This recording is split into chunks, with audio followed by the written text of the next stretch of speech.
আকাশটা আজ বড্ড মেঘলা। শহরের ব্যস্ত রাস্তায় সবাই ছুটছে, কারও দাঁড়াবার সময় নেই। এরই মাঝে একটা ছেলে, সুমন, পকেটে একটা দমড়ানো ইন্টারভিউ লেটার আর মনে একটা হতাশা নিয়ে ফুটপাত দিয়ে হাঁটছে।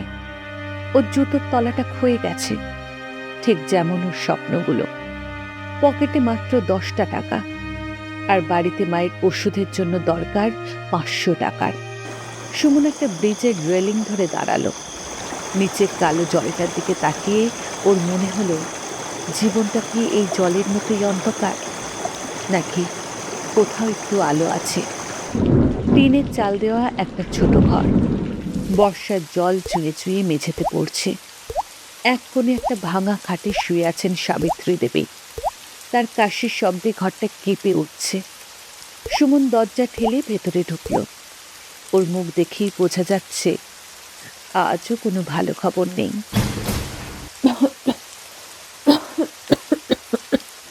খোকা, খোকা এলি? এত দেরি হলো যে? আমি সেই কখন থেকে তোর পথের দিকে তাকিয়ে আছি। আরে মা, তুমি ওঠো কেন বলো তো? আরে না না, তোমাকে তো বলেছি শুয়ে থাকতে। দেরি হলো, আসলে বাস পাচ্ছিলাম না। জানো তো আজকাল রাস্তায় কি ভিড়। ওসব ছাড়, বল আজকের খবর কি? ওই অফিসটায় গিয়েছিলি? ওরা কি বললো? চাকরিটা কি? না না, আগে তুমি জলটা খাও তো। এত কথা বললে কাশিটা বাড়বে। হ্যাঁ হ্যাঁ, গিয়েছিলাম। ওরা বলল আমার ফাইলটা রেখে দিতে, পরে জানাবে। আসলে মা, এখন তো সব জায়গায় কম্পিউটার চাইছে, আমার তো আবার ওসব জানা নেই। সেই এক কথা, পরে জানাবে। এই কথা শুনতে শুনতে আমার কান পচে গেল রে সুমন। তোর বাবা বেঁচে থাকলে আজ তোকে এভাবে দাঁড়ে দাঁড়ে ঘুরতে হতো না রে। আবার মা, তুমি সেই পুরনো কাসুন্দি ঘাঁটছ। বাবা নেই তো কি হয়েছে, আমি তো আছি। তুমি দেখো না, খুব তাড়াতাড়ি কিছু একটা ব্যবস্থা করে ফেলবো। ব্যবস্থা করবি? ঘরে ঘরে এক মুঠো চাল নেই। মুদি দোকানের কাকা সকালে এসে খুব অপমান করে গেছে। বলেছে কালকের মধ্যে আগের বাকি শোধ না করলে আর এক দানাটা আলু দেবে না। আমার আমার ওষুধের পাতাটাও খাল। ও, মুদি কাকা এসেছিল? তোমাকে কিছু বলেছে? দূর ছাই, আমি বলেছিলাম আমি গিয়ে কথা বলবো। তুমি চিন্তা করো না মা, আমি আমি আজ রাতেই কিছু একটা করব। দরকার হলে রক্ত বেচে দেবো, তবু তোমার ওষুধ আমি আনবই। খবরদার, খবরদার ওসব অলক্ষণে কথা মুখে আনবি না। আমার ওষুধ লাগবে না। তুই শুধু আমাকে একটু বিষ এনে দে। আমি মরে গেলে তোর হাড় চুরাবে। এই বুড়িটা বেঁচে আছে বলেই তোর এত কষ্ট। ওহ মা, চুপ করো, একদম চুপ।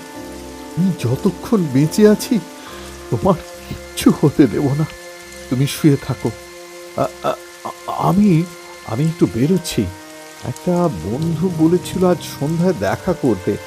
হ্যাঁ হ্যাঁ, ওর ওখানেই হয়তো কোনো কাজের খোঁজ পাওয়া যাবে। সুমন মিথ্যা বলল। কোনো বন্ধু তাকে ডাকেনি। সে শুধু মায়ের চোখের জল দেখতে পারছিল না বলে ঘর থেকে পালিয়ে এলো। বাইরে তখন টিপটিপ বৃষ্টি শুরু হয়েছে। সুমনের পেটে খিদে, কিন্তু পকেটের 10 টাকাটা সে খরচ করতে পারবে না। ওটা মায়ের ওষুধের জন্য জমাতে হবে। রাত তখন প্রায় 9টা। সুমন উদ্দেশ্যহীনভাবে হাঁটছে। শহরের বড় বড় দোকানগুলোর আলো ওর চোখে ধাঁধা লাগিয়ে দিচ্ছে। ও হাঁটতে হাঁটতে ভিআইপি রোডের দিকে চলে এলো। এখানটায় বড়লোকদের গাড়ি ছাড়া আর কিছু চলে না। হঠাৎ একটা বড় কালো গাড়ি খুব স্পিডে এসে একটা বাম্পারে ধাক্কা খেল। উফ, লোকদের গাড়ি চালানোর কি ছাদ, মানুষ মারবে নাকি? গাড়িটা ঝাঁকুনি খেয়ে আবার স্পিডে বেরিয়ে গেল। কিন্তু সুমন লক্ষ্য করল ঝাঁকুনির চোটে গাড়ির ডিকিটা একটু খুলে গিয়েছিল, আর সেখান থেকে একটা চামড়ার ব্যাগ ছিটকে রাস্তায় পড়ে গেল। গাড়িটা সেটা টেরও পেল না, সোজা চলে গেল। আরে ওটা কি পড়লো? হ্যাঁ হ্যাঁ, ওই গাড়িটা থেকেই তো। সুমন দৌড়ে গেল। রাস্তাটা ফাঁকা, ব্যাগটা বেশ ভারী, বাদামি রঙের দামি চামড়ার ব্যাগ। সুমন এদিক ওদিক তাকালো, কেউ নেই। ও কাঁপা কাঁপা হাতে ব্যাগটা তুলল। চেনটা একটু খোলা ছিল। ভেতরের জিনিস দেখে সুমনের চোখ কপালে উঠল। হে ভগবান, কি দেখছি? এত টাকা! আর এগুলো তো গয়না, হীরের সেফ মনে হচ্ছে। সুমনের হাত কাঁপছে। ওর মনে হলো ওর সব সমস্যার সমাধান এখন ওর হাতে। এই ব্যাগটা নিয়ে সোজা বাড়ি চলে গেলে কেউ জানবে না। মায়ের চিকিৎসা হবে, ভালো খাবার জুটবে, মোদি কাকার ঋণ শোধ হবে। এক লহমায় ওর জীবন বদলে যেতে পারে। না না না, এটা তো আমার না, এটা অন্যের টাকা। কিন্তু কিন্তু ওই লোকটার তো অনেক অনেক আছে, এটুকু গেলে ওর কি হবে? আর আমার তো সত্যি দরকার। মা মরে যাচ্ছে, ভগবান কি আমাকেই এই সুযোগটা দিল? সুমন ব্যাগটা বুকের কাছে চেপে ধরল। ওর মনের ভেতর দুটো সত্তা লড়াই করছে। এক সত্তা বলছে নিয়ে পালা, অন্য সত্তা বলছে এটা পাপ। বৃষ্টির তোর বাড়ল। সুমন একটা গাছের নিচে আশ্রয় নিল। কিন্তু মা সবসময় বলতো গরিব হতে পারি, কিন্তু আমরা ছোট লোক নই। কিন্তু মা তো এখন ওষুধের অভাবে ধুঁকছে। আমি কি করব? ব্যাগটা কি থানায় দেব নাকি? ঠিক তখন ব্যাগের ভেতর একটা ছোট ডায়েরি সুমনের হাতে লাগলো। ও ডায়েরিটা খুলল।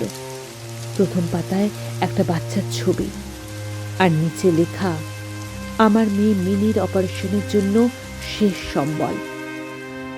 সুমন থমকে গেল। নিচে একটা ফোন নাম্বার আর নাম লেখা, মিস্টার চৌধুরী। কিন্তু অপারেশনের টাকাটা, তার মানে ওই লোকটা তো কোনো বিপদ আছে। আমার মায়ের মতন ওর মেয়েটাও যদি অসুস্থ। সুমনের চোখের সামনে মায়ের মুখটা ভেসে উঠল। ও বুঝল কষ্টটা টাকার নয়, কষ্টটা প্রিয়জনকে হারানোর ভয়ে। সুমনের সিদ্ধান্ত নেওয়া হয়ে গেল। ও ব্যাগটা শক্ত করে ধরল, কিন্তু নিজের জন্য নয়।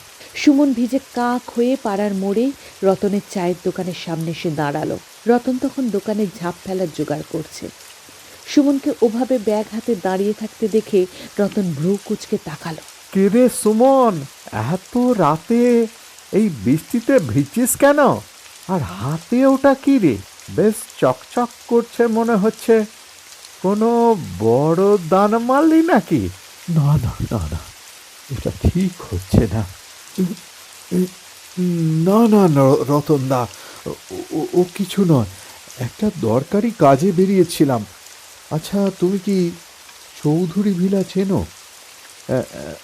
ওই যে বড় সাদা বাড়িটা। চৌধুরী ভিলা?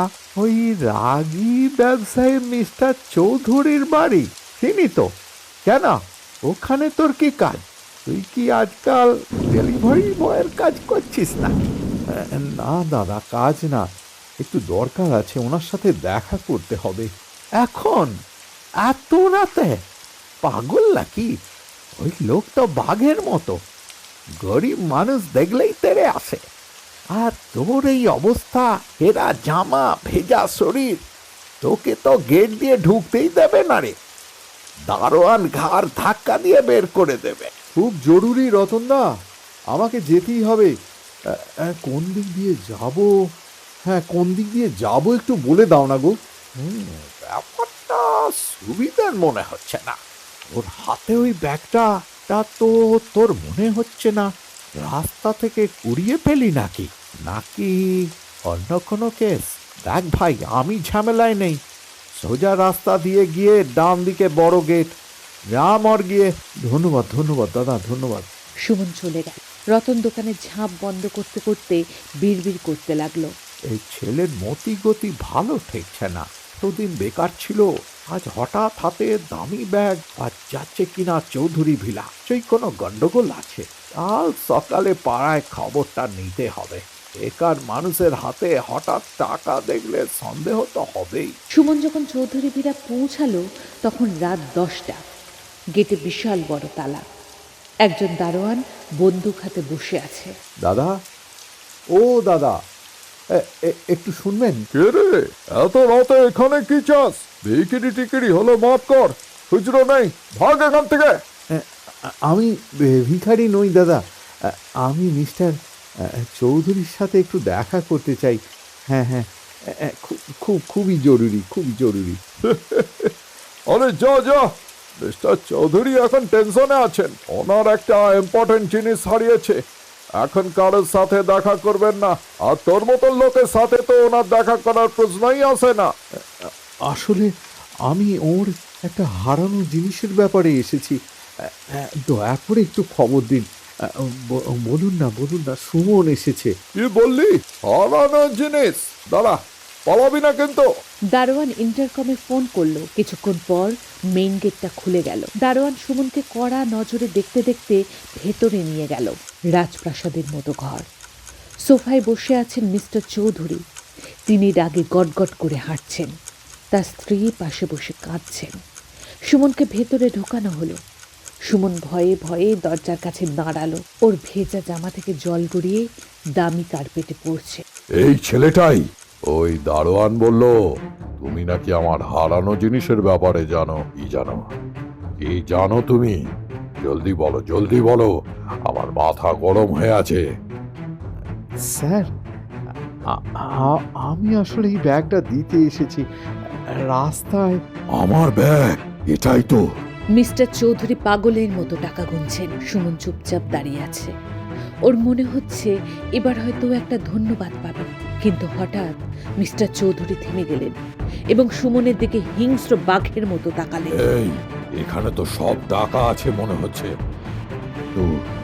কিন্তু তুমি এটা পেলে কোথা থেকে?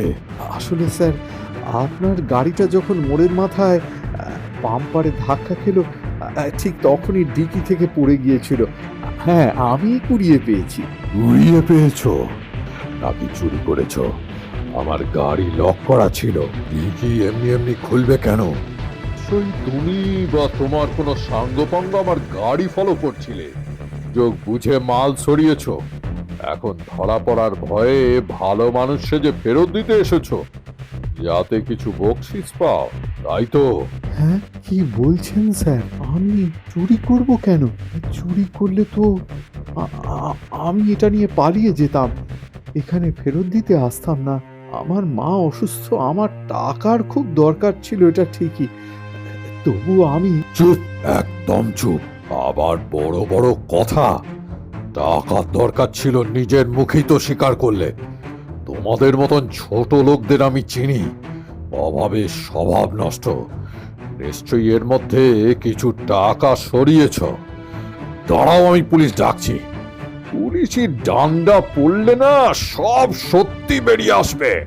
স্যার, বিশ্বাস করুন, হ্যাঁ বিশ্বাস করুন, আমি একটা টাকাও ছুঁইনি। আপনার ডায়েরিতে মেয়ের কথা লেখা ছিল, তাই দেখে আমি ছুটে এসেছি। প্লিজ প্লিজ স্যার, পুলিশ ডাকবেন না, আমার মা একা বাড়িতে। এই ফোনটা দাও তো, আজ ওকে জেলের ভাত খাওয়িয়েই ছাড়বো।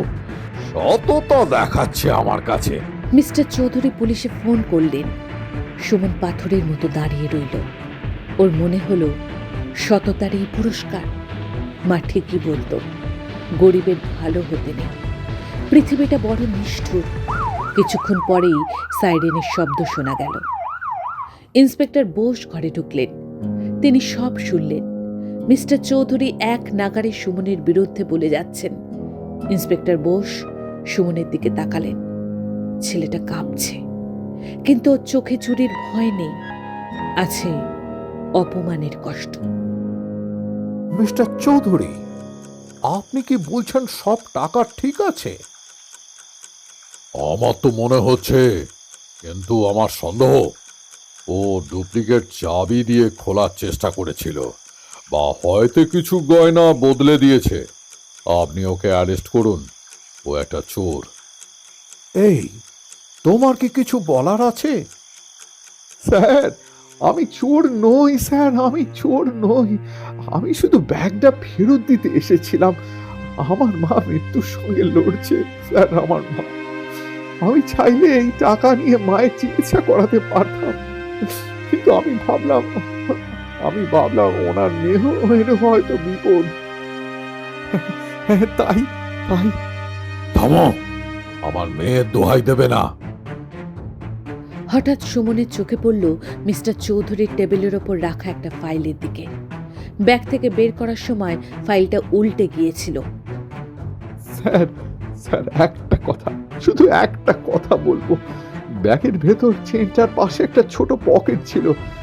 হ্যাঁ স্যার, সেখানে একটা নীল রঙের মেমোরি কার্ড ছিল। ওটা কি আছে স্যার? Memory card? কিসের মেমোরি কার্ড? আমি তো অমন কিছু রাখিনি। হ্যাঁ স্যার, ব্যাগটা যখন রাস্তায় পড়ে গিয়েছিল, জলে ভিজে গিয়েছিল, আমি ওটা ছিলাম, আর তখনই দেখি ছোট পকেটে একটা চিপ। ওটায় লেখা ছিল প্রজেক্ট ড্রিমস। হ্যাঁ হ্যাঁ, আমি ওটা যাতে নষ্ট না হয় তাই আমার রুমালে জড়িয়ে ব্যাগের একদম ভেতরের পকেটে রেখে দিয়েছি। আপনি তো রাগের চোটে সেটা দেখেননি। ইন্সপেক্টর বোস এগিয়ে এসে ব্যাগটা নিলেন, ভেতরের পকেটে হাত ঢোকালেন। একটা নোংরা ছেঁড়া রুমালের ভাঁজে একটা মেমোরি কার্ড বেরিয়ে এলো। মিস্টার চৌধুরী, এই নিন, দেখুন তো এটা কি? আরে, এটা তো আমার সেই হারিয়ে যাওয়া প্রজেক্টের ব্যাকআপ। আমি ভেবেছিলাম এটা অফিসেই হারিয়ে গেছে। আরে, এটা এখানে ছিল। আর এই ছেলেটা এটা যত্ন করে রেখেছে। মিস্টার চৌধুরী, যে ছেলে চোর হতো সে সোনা দানা দেখতো, মেমোরি কার্ডে তোয়াক্কা করতো না। আর রুমালটা দেখুন, ও নিজের ছেঁড়া রুমাল দিয়ে আপনার দামি জিনিস বাঁচিয়েছে। চোর চুরি করতে আসে, কিন্তু নিজের শেষ সম্বল দিয়ে অন্যের জিনিস বাঁচাতে আসে না। ঘরটা নিস্তব্ধ হয়ে গেল। মিস্টার চৌধুরীর মাথা নিচু হয়ে গেল। তিনি বুঝলেন তিনি কত বড় ভুল করেছিলেন। রাগের মাথায় তিনি একটা হীরের টুকরোকে কাঁচ ভাবছিলেন। আমায় মাফ করো বাবা, আমি আমার টাকার গরমে অন্ধ হয়ে গিয়েছিলাম। মানুষ চিনতে ভুল করেছি। তোমার মা কেমন আছেন? স্যার, আমার মা খুব অসুস্থ স্যার, খুবই অসুস্থ। আমাকে এখন যেতে হবে স্যার, আমার মা একা আছে। আমার মা। না না, তুমি একা যাবে না, চলো আমি যাচ্ছি তোমার সাথে। তোমার মায়ের চিকিৎসার দায়িত্ব আজ থেকে আমার। আর কাল থেকে তোমাকে আর চাকরির জন্য জুতো ক্ষয় করতে হবে না। আমার কোম্পানিতেই একজন বিশ্বাসী লোক দরকার, যে আমার ক্যাশ সামলাবে। তোমার চেয়ে যোগ্য আর কে হতে পারে? স্যার, আপনি? হুম, আর কিছু বলো না। এটা দয়া নয়, এটা তোমার সততার বেতন। সুমন আর মিস্টার চৌধুরী গাড়িতে উঠল। গাড়িটা তখন বৃষ্টির মধ্যে দিয়ে সুমনের বস্তির দিকে ছুটছে। তখন সুমন জানালা দিয়ে আকাশের দিকে তাকাল। মেঘ কেটে গিয়ে একটা তারা জ্বলজ্বল করছে। সুমন বুঝল সততার পরীক্ষা কঠিন হতে পারে, কিন্তু তার ফল সব সময় মিষ্টি হয়। আজ শুধু চাকরি পেল না, নিজের আত্মসম্মানটাও ফিরে পেল। গল্পটা এখানেই শেষ না। এটা একটা নতুন শুরুর গল্প। সুমন প্রমাণ করে দিল, পকেটে টাকা না থাকলেও বুকে যদি সাহস আর মনে যদি সততা থাকে, তবে দুনিয়ার কোনো শক্তি তোমাকে হারাতে পারবে না।